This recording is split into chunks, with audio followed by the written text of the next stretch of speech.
Do you love gaming but also want to watch Netflix on your Steam Deck? It's not impossible, but it can be tricky.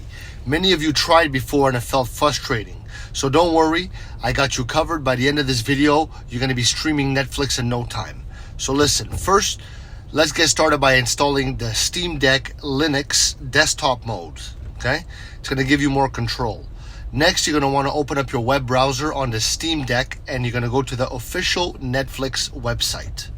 You're going to be surprised at how simple this is. After that, download the Netflix app or use the website directly.